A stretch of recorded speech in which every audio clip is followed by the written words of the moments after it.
Hola, buenas tardes. El día de hoy vamos a hacer un video sobre razones financieras y el análisis que obtenemos de nuestros estados financieros para una buena toma de decisiones. Las razones financieras que nosotros manejamos en la empresa dependerán de nuestras necesidades como tal.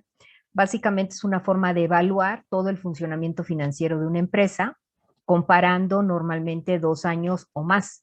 Y esto nos va a permitir generar un futuro o una aproximación de lo que esperamos de nuestra empresa en un futuro. Entonces, básicamente lo que tenemos que hacer es conseguir los estados financieros de nuestra empresa para comparar los datos y así tomar decisiones sobre ciertos rubros importantes.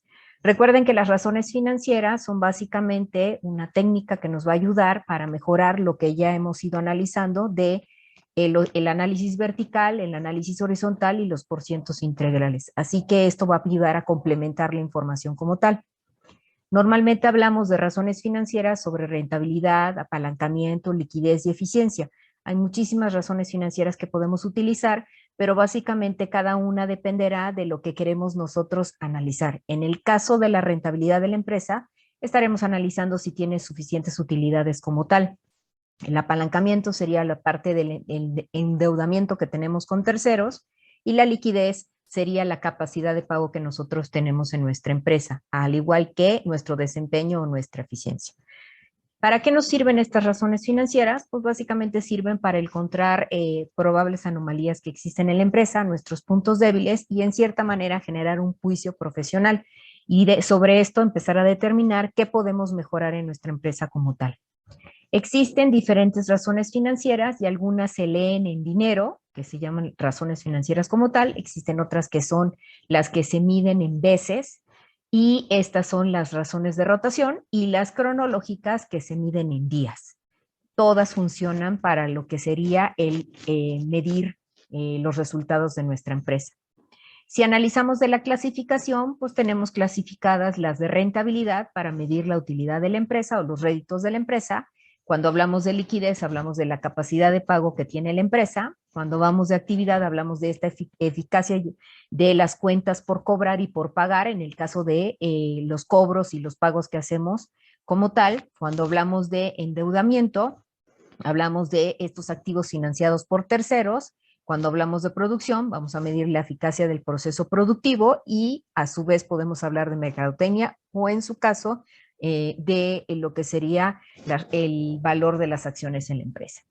Entonces, podemos analizar acá que nuestra empresa básicamente lo que estás diciendo es que tiene una relación matemática que va a utilizar, que es esta razón financiera, y que vamos a generar ahí una comparación de lo que teníamos el año pasado contra este año o los resultados contra otras empresas para poder medir nuestro desempeño como tal.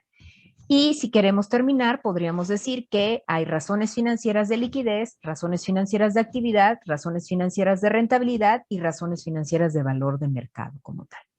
Si nosotros analizamos después la parte de una empresa en la vida real, voy a poner aquí un ejemplo de una empresa que se llama Clorox. Clorox es una empresa que está analizando la información al día 30 de junio del 2020 contra el 30 de junio del 2021. Tenemos 2 años completos para comparar y vamos a medir nuestro estado de resultados y vamos a tener la información del estado de resultados a través de los ingresos y los gastos y los costos que se generan en el año.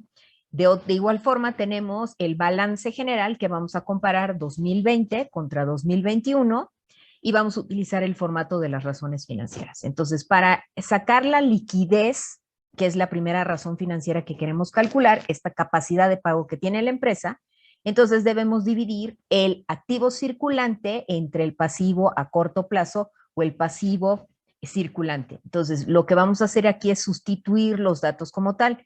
Recuerden que el activo circulante es un dato que tenemos del balance general y entonces vamos a buscar acá lo que sería este activo corriente, que sería 2 millones 20, dividido entre lo que sería el pasivo a corto plazo, que de nuevo está en nuestro balance general en el pasivo corriente, y es 1.418.000.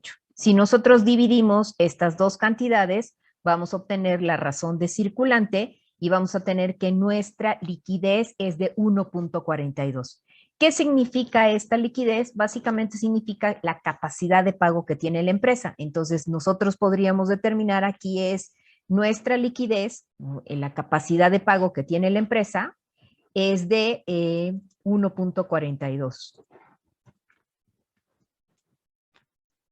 Esta es una cantidad que se considera suficiente porque lo mínimo que se pide para la liquidez sería 1. Entonces, siempre que estemos arriba de 1, podemos decir que tenemos suficiente capacidad de pago hacia los terceros. En la prueba de ácido nos pide activo circulante menos inventarios. Entonces, vamos a obtener acá dos cantidades que tenemos que generar, que en este caso sería, en el 2020 tenemos los 2 millones, pero vamos a restar lo que serían los inventarios de la empresa.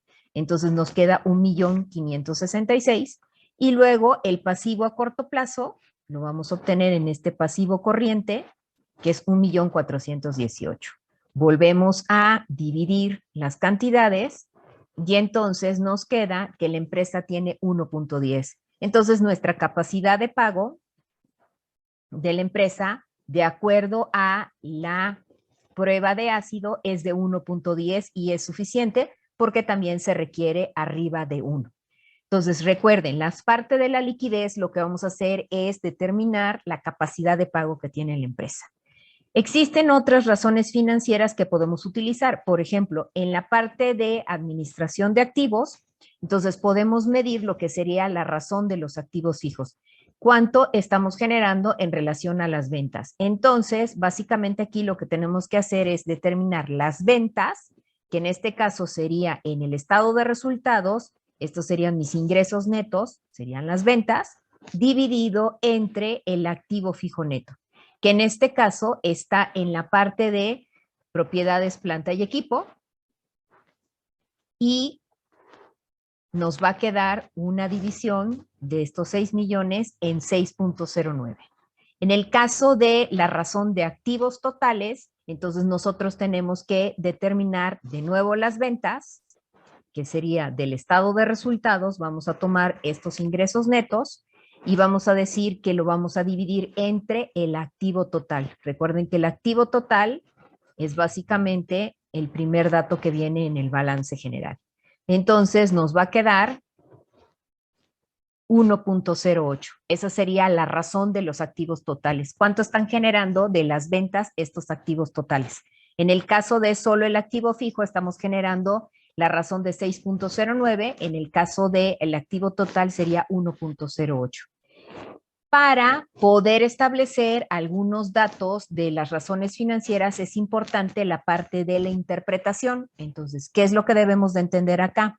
Cada una de las razones financieras que nosotros tenemos y que podemos conseguir de diferentes autores, básicamente lo que hay que hacer es qué es lo que está midiendo cada una de ellas y en base a eso poner una interpretación como tal.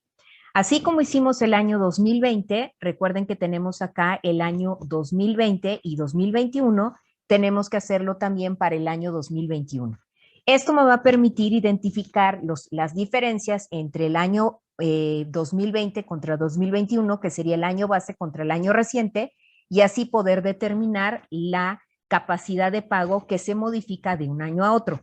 Entonces, ¿qué es lo que va a pasar acá? Que yo voy a poder medir mis resultados y a su vez puedo medir los resultados sobre lo que sería contra